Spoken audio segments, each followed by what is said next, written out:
അള്ളാഹുവിന് മാത്രം പ്രത്യേകമായി അർഹതപ്പെട്ട കാര്യമാണ് ഇബാദത്തുകൾ.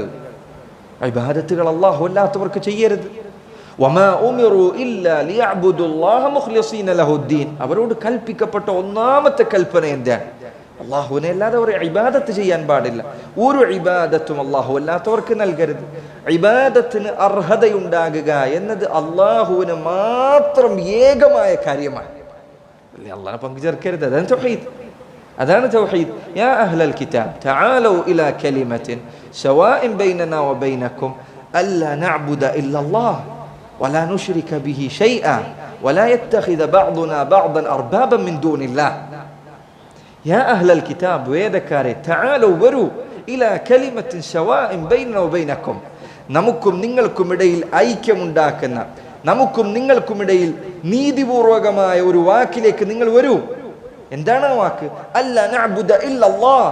അല്ലാഹുവിനെ അല്ലാതെ നമ്മൾ ഇബാദത്ത് ചെയ്യാൻ പാടില്ല. വലാ നുശ്രിക ബിഹി ഷൈആ. അവനിൽ നമ്മൾ ഒന്നിനെയും പങ്കുചേർക്കാൻ പാടില്ല. ഒന്നിനെയും. ഈസയെ പാടില്ല, മുഹമ്മദും സല്ലല്ലാഹു അലൈഹി വസല്ലമയെ പാടില്ല, മൂസയെ പാടില്ല, ഉസൈറിനെ പാടില്ല അലൈഹിമുസ്സലാത്തു വസ്സലാം. അതുപോലെ അള്ളാഹുവിന് ചില നാമങ്ങളുണ്ട്. അത് അവന് മാത്രം പ്രത്യേകമായ നാമങ്ങളാണ്. അതിൻ്റെ പരിപൂർണമായ അർത്ഥം അള്ളാഹുവിനല്ലാതെ ഇല്ല. ചില നാമങ്ങളിൽ അള്ളാഹുവിനെ അല്ലാതെ വിളിക്കാൻ പാടില്ല. റഹ്മാൻ എന്നത് ഉദാഹരണം.